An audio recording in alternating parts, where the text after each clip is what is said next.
नमस्कार, news 24 express में मैं रिया पांडे आप सभी का बहुत बहुत स्वागत करती हूँ। चलिए खबरों की रुख करते हैं कुछ खास खबरों से।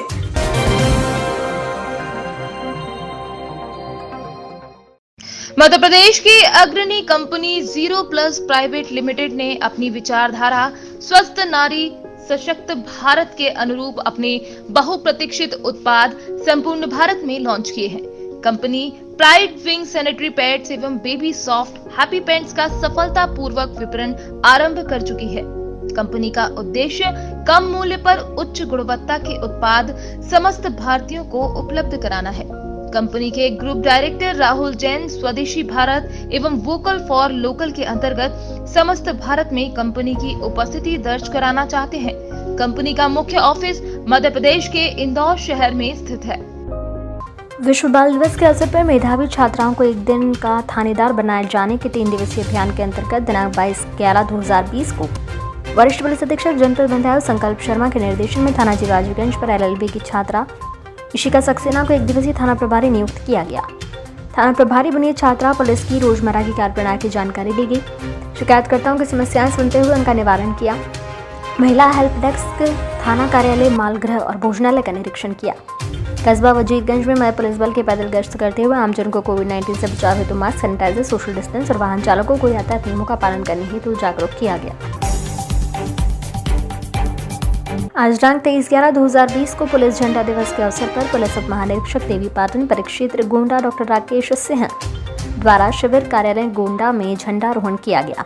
पुलिस महानिदेशक उत्तर प्रदेश के संदेश को उपस्थित पुलिस अधिकारियों कर्मचारियों गण ने पढ़कर सुनाया और झंडा दिवस के बारे में विस्तार से बताया गया। इस अवसर पर PRO जितेंद्र सिंह, पेशकार गिरीश चंद्र, गोपनीय सहायक प्रधान लिपिक मीडिया सेल आरक्षी अजय प्रताप सिंह, नित्यानंद तिवारी समेत संबंधित अधिकारी कर्मचारी गण उपस्थित थे। सिवनी की लखनादौन पुलिस ने सिवनी विधायक दिनेश राय मुनमुन के बैंक खाते से ऑनलाइन ठगी करके 4,51,465 रुपये ठगने वाले एक आरोपी को साइबर सेल की तफ्तीश के आधार पर गुवाहाटी से पकड़ने में सफलता हासिल की है। लखनादौन SDOP RN परतेती ने जानकारी देते हुए बताया कि अपराधी द्वारा मई माह में इसकी शिकायत की गई थी। तब से लगातार पुलिस विवेचना जारी थी। मामले में सब इंस्पेक्टर अर्पित भैरम और कांस्टेबल नवनीत पांडे ने महत्वपूर्ण भूमिका निभाते हुए आरोपी को गुवाहाटी से गिरफ्तार किया। आरोपी से पुलिस ने 20,000 नकद और मोबाइल बरामद किए हैं। मामले में आरोपी से पुलिस साइबर विशेषज्ञों की मदद से पूछताछ कर रही है।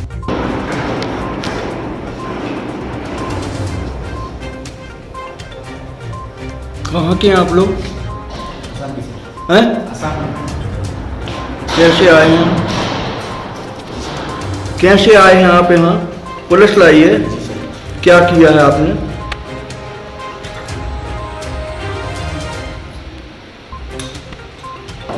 किस मामले में लाई पुलिस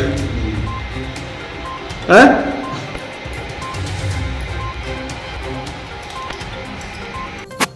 सर क्या मामला है और क्या कितने लोग गिरफ्तार हुए? ये दिनांक 1/5/2020 को प्रार्थी ने थाना लखनादौन में रिपोर्ट दर्ज कराया था, FIR कराया था कि बैंक खाते से 4,51,465 रुपये किसी अज्ञात आरोपी के द्वारा ऑनलाइन फ्रॉड कर लिया गया है। रिपोर्ट पर अपराध कायम कर पुलिस अधीक्षक महोदय शिवनी के द्वारा प्रकरण की विवेचना के लिए टीम गठित की गई और थाना लखनादौन से सब इंस्पेक्टर अर्पित भैरम एवं स्टाफ को आसाम गुवाहाटी भेजकर आरोपी गिरफ्तार कराया गया है। प्रकरण की विवेचना जारी है। आरोपी के द्वारा और कहां क्या वारदात की गई है पूछताछ की जा रही है। कितने आरोपी गिरफ्तार हुए? प्रकरण में एक ही आरोपी है जो आरोपी को गिरफ्तार कर लिया गया है। न्यायालय में कल न्यायालय पेश किया जाएगा। शामली जनपद के झंझाना क्षेत्र में घर से जंगल में गोबर डालने गई युवती का अपहरण कर 3 युवकों ने गैंगरेप की घटना को अंजाम दिया। पीड़िता ने गैंगरेप का आरोप पड़ोस के ही 3 युवकों पर लगाया है। पीड़ित युवती को आरोपी अगवा कर ईख के खेत में ले गए, जहां पर तीनों युवकों ने बारी बारी रेप किया और विरोध करने पर युवती से मारपीट की और शोर मचाने पर छोड़कर भाग गए। पीड़िता अपनी मां के साथ थाने पहुंची और कानूनी कार्रवाई की मांग की और सभी आरोपियों के खिलाफ मामला दर्ज कराया। पुलिस ने मुकदमा दर्ज कर 2 आरोपियों को गिरफ्तार कर लिया और आगे की कानूनी कार्रवाई शुरू कर दी है। वहीं उक्त मामले में बताया जा रहा है कि पूर्व में भी आरोपी पीड़िता की बहन को जबरन घर से उठाकर ले गए थे, उसकी शादी करा दी थी। उक्त प्रकरण में आरोपी पहले भी जेल जा चुके हैं, लेकिन फिर आरोपियों ने दुस्साहस किया और पीड़िता के साथ गैंगरेप कर फरार हो गए। पीड़िता ने इस मामले की शिकायत पुलिस से की है। पीड़िता की शिकायत पर पुलिस ने जांच पड़ताल शुरू कर दी है। इस मामले में एसपी शामली नित्यानंद राय ने बताया कि झिंझाना गांव के थाना फतेहपुर में एक युवती से दुष्कर्म की घटना हुई है। पड़ोसी 3 युवकों पर दुष्कर्म का आरोप है। पीड़िता की शिकायत पर पुलिस ने मामला दर्ज कर लिया है। पीड़िता को मेडिकल परीक्षण के लिए भेज दिया गया है। आरोपी 2 युवकों को हिरासत में लिया गया, जिनसे पूछताछ कर आगे की कार्रवाई की जाएगी। क्या हुआ आपके साथ जो आप थाने में आए? जी सुबह में 7 बजे गोबर लेके गई थी खेत और जी मेरे को गोबर पर तान दी, मेरा मुँह बोझ पे ईख मड़ गई थी लेकर मेरे गलत काम करा जी मेरी चिट्ठी में और मेरी कोई नहीं था जी मासी। कौन लोग थे? जी शमशाद था, सलमान था। आज प्रातः 9 बजे थाना झिंझाना के ग्राम फतेहपुर की एक युवती के साथ 2-3 युवकों द्वारा दुष्कर्म करने की सूचना प्राप्त हुई, जिस पर तुरंत थाना पुलिस वहां पहुंच गई। घटना की निरीक्षण किया तथा पीड़िता से पूछताछ करने के पश्चात उसका मेडिकल कराने के लिए भेज दिया तथा उसके दिए हुए तहरीर के आधार पर जो व्यक्ति नामजद हुए थे उसने 2 को हिरासत में ले लिया। उनसे पूछताछ हो रही है और मेडिकल तथा जो भी घटनास्थल से साक्ष्य मिले हैं उसके आधार पर अग्रिम कार्रवाई की। मुरैना जिले के केलारस तहसील में सोसाइटियों पर समर्थन मूल्य बाजरा की खरीदी चल रही है। समर्थन मूल्य पर चल रही बाजरा खरीदी के चलते किसान बेहद परेशान है, क्योंकि भाड़े के ट्रैक्टर लेकर आ रहे हैं और 2 से 3 दिन तक माल उतरने की बड़ी समस्या है। किसानों को शिकायत की थी कि सोसाइटी पर किसानों को परेशानी हो रही है, जिसके चलते भोपाल में सहकारिता के उपपंजीयक सहकारिता अरुण मिश्रा सतीश त्रिपाठी के दल ने केलारस की समस्त सोसाइटियों से खरीदी केंद्र का निरीक्षण किया। निरीक्षण के बाद सहकारिता के उपपंजीयक अरुण मिश्रा ने कहा कि किसान भाई किसी प्रकार की चिंता न करें, खरीदी की रेट बढ़ा दी गई है, जिससे सभी का माल खरीदा जाएगा। निरीक्षण के दौरान जो किसानों को असुविधा हो रही है वो जल्द से जल्द दूर की जाएगी। पूरे जिले में किसानों को चिंता करने की बिल्कुल आवश्यकता नहीं है, सबका खरीदा जाएगा तो व्यवस्था और रिसीड्यूल होगा, सब व्यवस्था की जा रही है। इसीलिए भोपाल से आए हुए हैं हम लोग कि आप लोगों को जो असुविधा हो रही है उसको हम लोग उसको दूर कर सकें। जो भी हम लोग को यहाँ देख रहे हैं उसके आधार पर हम लोग को रिपोर्ट देंगे। रिपोर्ट के आधार पर जल्दी से जल्दी यहाँ पर खरीदी हो जाए और लोगों में जो असुविधा हो रही है उसको दूर करने का प्रयास कर रहे हैं। सादुलपुर जिला परिषद के प्रत्याशी जगदीश उर्फ जग्गू अपने दल बल के साथ ग्रामीण क्षेत्रों का सघन दौरा कर विकास के लिए वोट देने की अपील की। भाजपा प्रत्याशी के रूप में जगदीश उर्फ जग्गू ने 1 दर्जन लगभग गांवों का दौरा कर प्रधानमंत्री नरेंद्र मोदी के सपनों को पूरा करने, आधुनिक भारत के निर्माण में सहयोग की आवश्यकता है। उन्होंने कहा कि गत 2 वर्ष के कार्यालय में कांग्रेस राज्य में विकास के नाम पर एक ईंट तक नहीं लगी, जबकि कांग्रेसी नेता केंद्र सरकार की योजनाओं को अपना कर क्षेत्र की जनता के खून को गुमराह करने का काम कर रही है। उन्होंने कहा जनता सब समझती है तथा गुमराह कर वोट मांगने वालों को मुंहतोड़ जवाब देगी।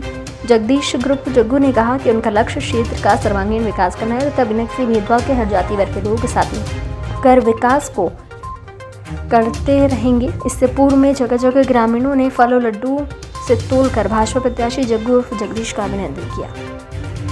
भाजपा प्रत्याशी ने घर घर जाकर मांगे वोट। जिला परिषद सदस्य व भाजपा प्रत्याशी जगदीश सार ने ग्रामीण क्षेत्रों का किया दौरा। सादुलपुर में हो रहे पंचायत चुनाव को लेकर जिला परिषद सदस्य व भाजपा प्रत्याशी जगदीश सार ने घर घर जाकर वोट मांगे। इस मौके पर उन्होंने अशियाबाद, डूमकी, डिगारला व दानोटी गाँव में जनसंपर्क किया और भाजपा के पक्ष में मतदान करने की अपील की है। उन्होंने कहा कि अब की बार जिला परिषद सदस्य व पंचायत समिति सदस्य व जिला प्रमुख व प्रधान बीजेपी का ही बनेंगे।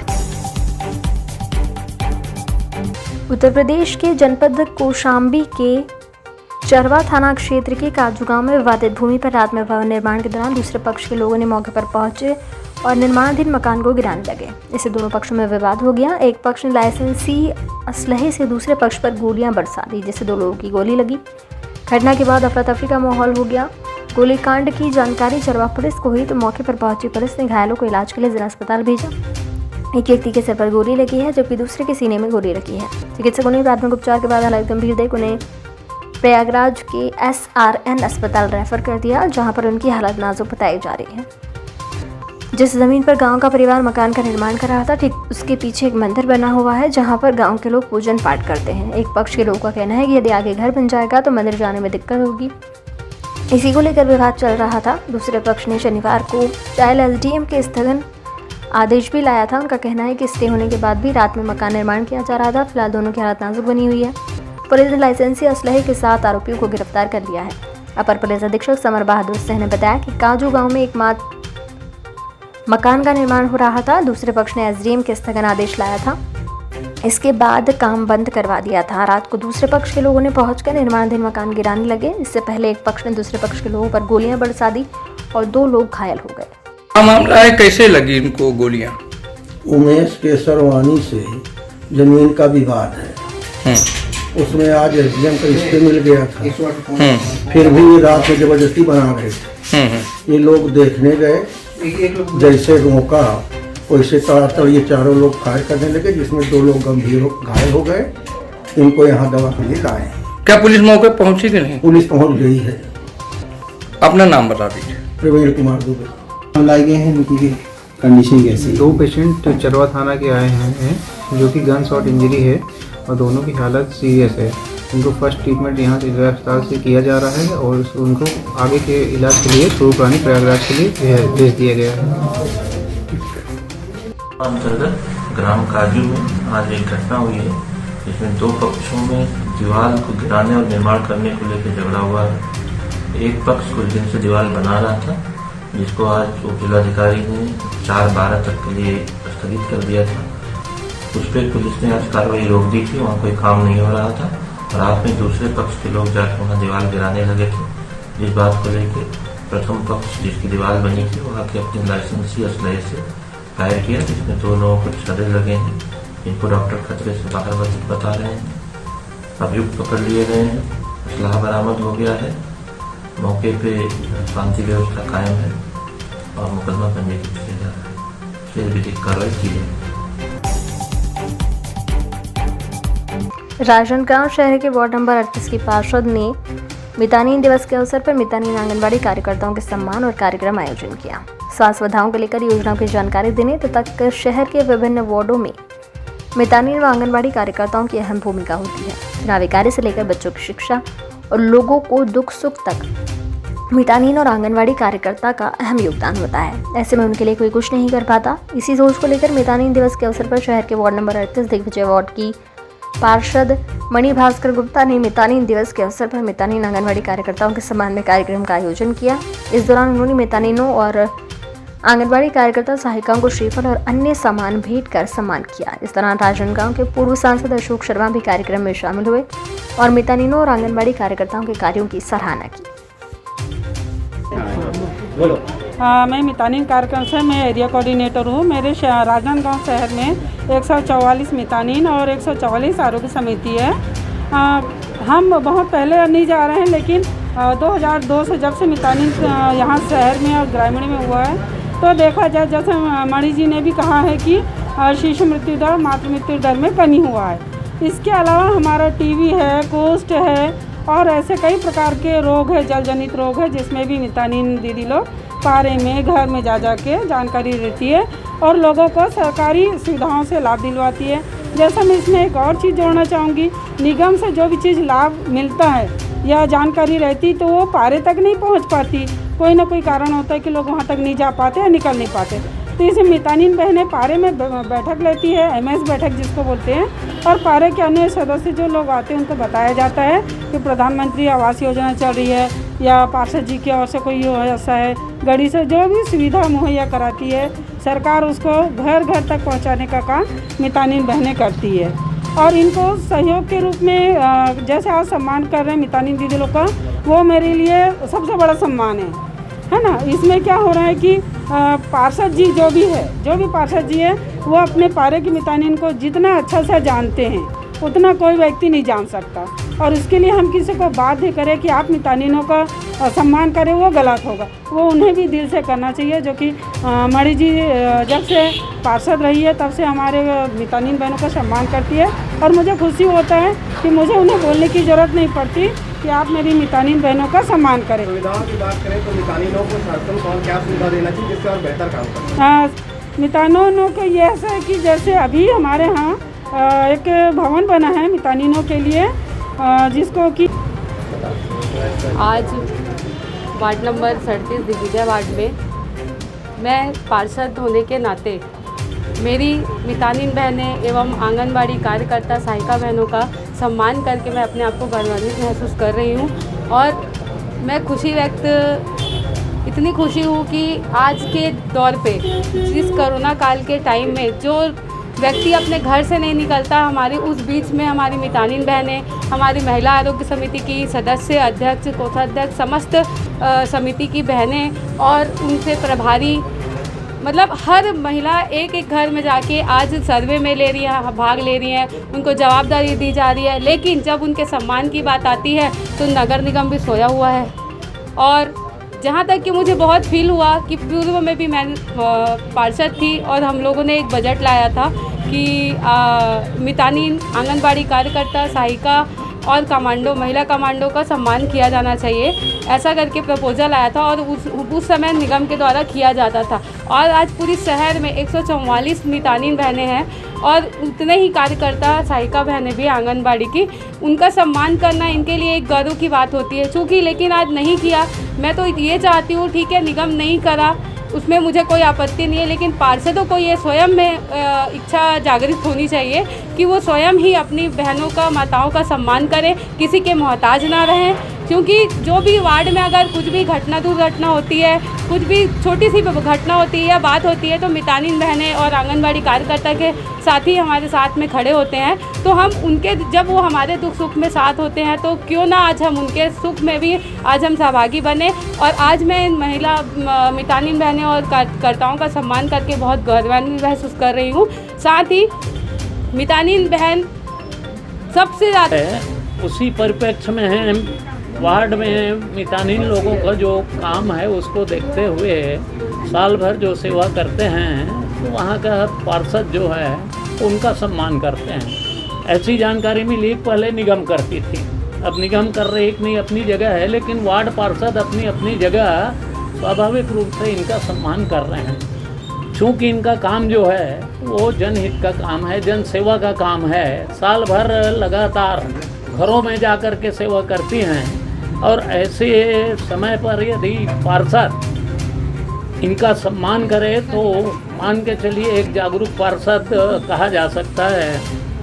इस वार्ड की पार्षद सुश्री मणि भास्कर गुप्ता आज इन लोगों को सम्मान की है और बधाई भी दी है कि आगे भी आप लोग इसी प्रकार का काम करते रहें। और बड़े इस वार्ड के लिए सौभाग्य की बात है कि प्रतिपक्ष के नेता भी उपस्थित हैं, पूर्व अध्यक्ष शिव वर्मा जी उपस्थित हैं, मंडल के अध्यक्ष उपस्थित हैं और चूंकि मैं पड़ोसी हूँ और मेरा आशीर्वाद हमेशा बना रहता है, आज मैं भी उपस्थित हूँ। मैंने भी सबको बधाई दी है कि आप लोग अपनी सेवा करते रहें और आपका सम्मान होता रहेगा। बहुत बहुत धन्यवाद।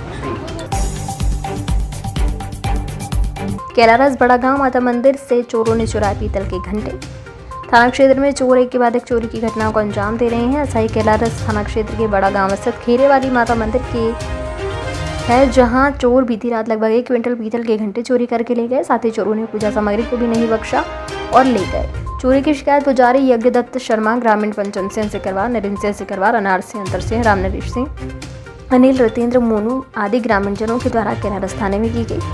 ग्रामीणों का कहना था कि माता के मंदिर से घंटा चोरी होने से श्रद्धालु और ग्रामीणजन बेहद दुखी हैं और उन्होंने चोरों को शीघ्र पकड़ने की शासन प्रशासन से मांग की है। मंदिर के अंदर चले गए लगभग 1 क्विंटल पीतल के घंटे और कुछ आसन, 2-4, एक कंबल, एक धोती, एक चार्जर मोबाइल का, ये सामग्री, मंदिर की झालर बजाने वाली होती है, लेके चुपचाप चले गए। अपन कमरे में सो रहे थे अंदर, सर्दियों का समय है।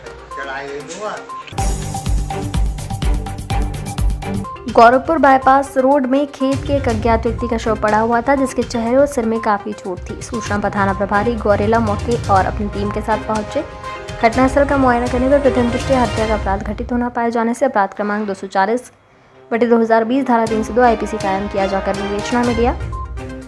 मृतक की शिनाख्ती विवेचना की प्रथम कड़ी थी। राहगीरों के द्वारा पहचान नहीं की जा पा रही थी। अथक प्रयासों के उपरांत मृतक की पहचान राजन ठाकुर, पिता शंकर ठाकुर, 25 साल निवासी सावंतपुर के रूप में हुई, जिसके परिजनों का पता तलाश करने पर सिर्फ मां सीताबाई मिली, जो 2 दिन से राजेंद्र घर पर नहीं आया था। घटना की कड़ियों को जोड़ते हुए पुलिस की टीम ने एक व्यक्ति को ढूंढा, जिसने बताया कि बीती रात को एक व्यक्ति के साथ शराब भट्टी गया था। उस दौरान पता किया कि भट्टी के पास चकना सेंटर में आपस में लड़ाई झगड़ा होने की बात पता चली है, परंतु मृतक के साथ रहे व्यक्ति की कोई पहचान नहीं बता पा रहा। उसकी होली और बनावट के आधार पर उसके सौतेले भाई गुरु प्रसादी पुरी को तलब किया गया, जिससे शराब भट्टी के पास रहे प्रत्यक्षदर्शियों ने मृतक के साथ रहना और लड़ाई झगड़ा होना बताया। गुरु प्रसाद पुरी पूछताछ पर पहले तो इनकार करते रहा, पर कड़ाई से पूछताछ करने पर अपना जुर्म स्वीकार कर लिया और बताया कि मृतक इसका सौतेला भाई था। जमीन का बंटवारे का विवाद आपस में था। जब दोनों शराब भट्टी के पास रात को 7:30 बजे पी रहे थे तो मृतक बंटवारे की बात को लेकर इसे 2 झापड़ मारे थे। उसके बाद ये दोनों लड़ते झगड़ते समता कॉलोनी जाने के लिए निकले और गोरखपुर बाईपास में ननकी के खेत में सुनसान का फायदा उठाकर आरोपी गुरु प्रसाद द्वारा लड़ाई के दौरान खेत में गिराकर सीमेंट से आधा टूटा हुआ पोल से ताबड़तोड़ हमला कर 4 से 5 बार किया, जिससे मृतक की मौके पर मृत्यु हो गई। घटनास्थल से सीमेंट का आधा पोल जब्त किया गया है। आरोपी गुरु प्रसाद पुरी पिता सुनील पुरी 24 साल निवासी समता कॉलोनी गौरेला को प्रकरण में विधिवत पूर्ण कार्यवाही उपरांत गिरफ्तार कर लिया गया है। सूचना प्राप्त हुई थाने में कि एक व्यक्ति अज्ञात व्यक्ति का शव जो है बाईपास रोड किनारे खेत में पड़ा हुआ है, तो तत्काल पुलिस बल मौके पर पहुंची वहां पर, और बॉडी चूँकि अज्ञात था उसको आइडेंटिफिकेशन करने का प्रयास किया जा रहा था। उसी दौरान लोगों का आवाजाही भी बना हुआ था, लोगों से पूछताछ की जा रही थी, पहचान करने की कोशिश की जा रही थी। इसी बीच एक व्यक्ति के द्वारा उसे बताया गया ये खतराटोला गांव का रहने वाला है और इसका संभवतः नाम भैयू है उर्फ राजेंद्र है। तो फिर उसके रिश्तेदारों को पता किया गया, जिस रिश्तेदारों के नाम पर उनकी सिर्फ माँ रहती थी साथ में, नाम सीताबाई है, उनको भी ढूंढ करके लाया गया और उसका पहचान कराया गया। उनसे फिर पूछताछ किया गया, उनके द्वारा बताया गया कि लड़का थोड़ा नशेड़ी प्रवृत्ति का था, गांजा शराब का सेवन करता था और पिछले 2 दिन से घर नहीं लौटा था और गांव में किसी से भी विवाद भी हुआ था। फिर शक के दौरान उन्होंने बताया कि एक गुरु प्रसाद पुरी है जिसे झगड़ा हुआ था, उसका सौतेला ब्रदर भी है, भाई भी है वो, तो उस पर उसने शंका जाहिर किया। तो उसको बुला करके पूछताछ किया गया कि पहले किसके साथ देखा गया, तो पता चला कि वो शराब भट्टी के पास में उसी लड़के के साथ था, आरोपी के साथ ही शराब पिया हुआ था और वहाँ आपस में हाथापाई भी हुई थी। तो इसको हाथा वाले जो बैठाता है उसने भी देखा और पहचान किया आकर के मौके पर कि हाँ सर, ये लोग कल जो मृतक है ये और ये जो आरोपी है ये कल दोनों दारू पिए थे, दोनों आपस में हाथापाई भी कर रहे थे। फिर बाद में उनसे थोड़ी सी पूछताछ की गई तो उन्होंने अपना अपराध स्वीकार किया और तब तक हम लोग अपराध का, क्योंकि प्रथम दृष्टया अपराध लग रहा था कि हत्या का ही मामला है, तो हमने हत्या का अपराध पंजीबद्ध कर लिया था और इतना हम लोग बढ़ रहे थे आगे। उस दौरान हमको आरोपी भी मिल गया और हमने आरोपी को पुलिस हिरासत में ले लिया है और आज उसको मेडिकल परीक्षण के पश्चात तो जुडिशियल रिमांड में भेज देंगे। हत्या की वजह इनके बीच में एक छोटा सा मुद्दा आया था जमीन विवाद का, क्योंकि मृतक जो था आरोपी के जो सगे बाप था, आरोपी का जो बाप था उसने मृतक के माँ को रखा हुआ था और आरोपी के पिता की मृत्यु हो चुकी थी। तो उसको ये भय था कि कहीं ना कहीं ये मेरे जो संपत्ति है पूर्वजों का उसको ये हड़प लेगा। इस भय से, डर से उसने उसको मारा था।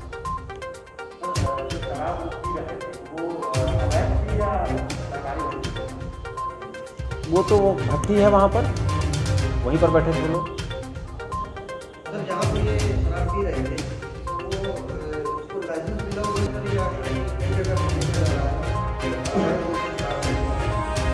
वो हो सकता है, वो तथ्यों को मैं अवलोकन नहीं कर पाया हूँ, कोई लाइसेंसी है या नहीं पर्टिकुलर वो प्लेस जो है, तो उसको एक बार पता कर लूँगा मैं कि वो कैसा जगह है, फिर वो बता पाऊँगा।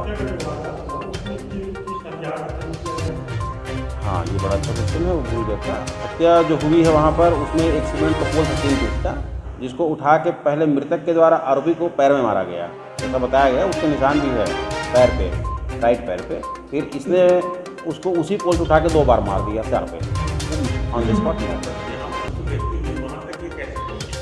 झगड़ते पैदल जा रहे थे, उसका घर, आरोपी का घर उसी रास्ते पे पड़ता है, तो वो लोग अपना घर ही जा रहे थे। वो झगड़ा होते होते ही जा रहे थे भट्टी के पास से वो लोग, तो रास्ते में ही झगड़ा ज़्यादा बढ़ गया और रहमा गहमी बड़ी एक घटना हुई।